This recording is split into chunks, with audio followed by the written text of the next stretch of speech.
AutoPan is a great way to add movement and ear candy to your productions. And AutoPan plugins make it quick and easy to do. But are they always the right way to go? What about going in and programming the automation by hand? Would that bring better results? Let's find out.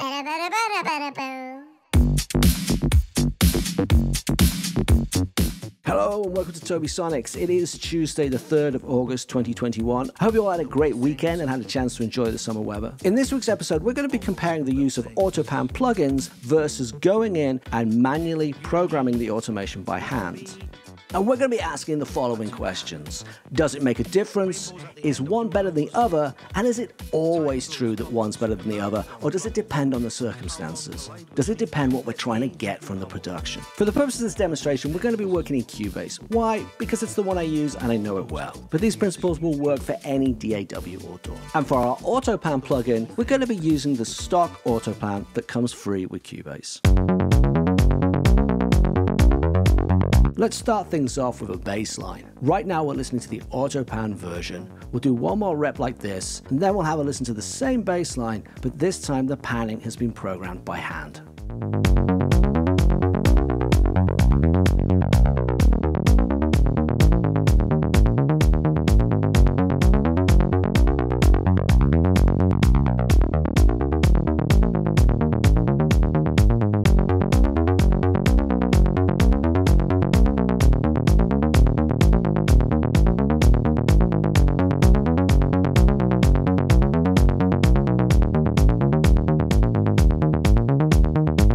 First up, I am genuinely surprised by how close the two of them are. I was worried when I came up with the idea for this video that it wouldn't be possible to get a viable comparison, and in fact, they're pretty close. I do think, though, that the manual panning is preserving the phase integrity of the bass line better. I think there's more drive, there's more weight, there's more tone, there's more size to it. And when it comes to a bass line, that is all important.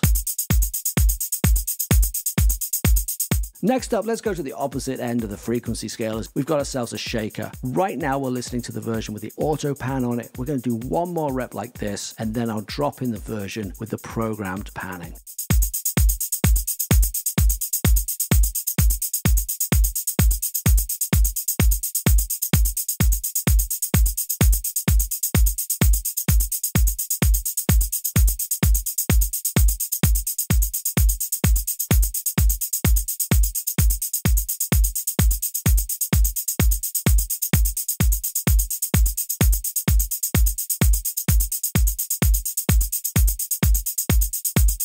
As we found with the bass line, I do think that the manual programmed panning is retaining the phase information, the kind of body of the shaker better. I think the transients in particular are cutting through much more cleanly when we're using the manual panning. But there is an argument to be made of a shaker or a hi-hat or something like that, that depending on the type of production you're going for, you might want to soften it off a little bit. Those are the type of things that a mix engineer might add a little bit of de-essing or saturation to, just to kind of smooth them out. The AutoPan is doing that already, so you could make the argument the AutoPan is preferable.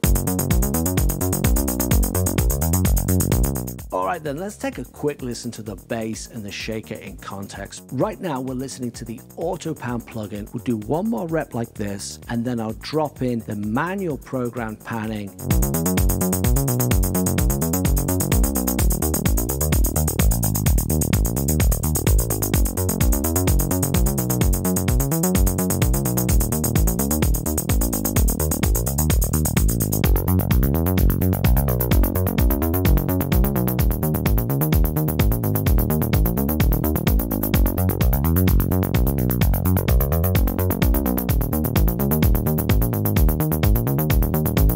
Separation.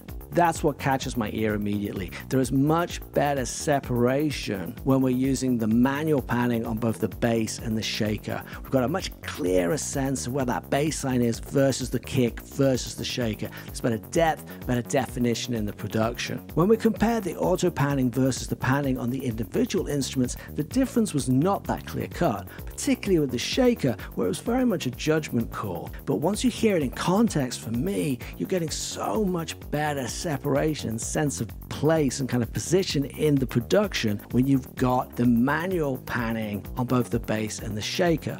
I will say though, the shaker is a touch thinner when it's got the manual panning. With the auto pan, it's got this kind of fuzzed up, slightly softer, slightly kind of wider, almost like it's kind of blossoming out slightly kind of feel, which you still might prefer.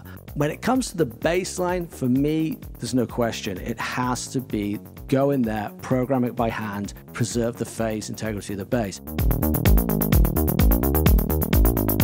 So to go back to our original questions, does it make a difference to use AutoPan plugin versus manual programming? Yes, quite clearly it does. Is one better than the other? On the basis of what we've heard today, I would say, I think when it comes to bass lines, I'd be tempted to say that yes, manual programming is better. But does it depend on what you're trying to achieve? Yeah, it probably does. It probably does depend on what you're trying to achieve. Now you might be thinking to yourself, yeah, but the AutoPan plugin is so much faster. Well, okay, true. And if you like to work quickly, then hey, that's how you work. You're going to prefer the plugin. For myself, I don't mind taking a little bit of time. And once you've got the pattern set, it's pretty easy to copy and paste it. If you've enjoyed this week's episode, please take a moment to like the video and subscribe to my channel. It really does help me out. Thank you for taking the time. It's at this point in the video that I would usually say, and if you want to check out the full production in context, you can. My latest single is out on all streaming platforms, etc., etc., etc. But I can't say that in this case because the production is not going to be out until this autumn. What you can do though is you can follow my artist account on your favorite streaming platform. That way you'll catch the EP when it comes out and you'll be helping me out with the algorithms, which, let's face it, that's the altar at which we all worship nowadays. There's a link pinned to the comments below, and it would really help me out if you could take a moment to do that. If you have any questions about today's video or any of my other productions, feel free to ask me in the comments below, or you can contact me via social media at Tobisonics. Thank you so much for watching, and until next Tuesday, good night and good noise. Stay safe and stay healthy.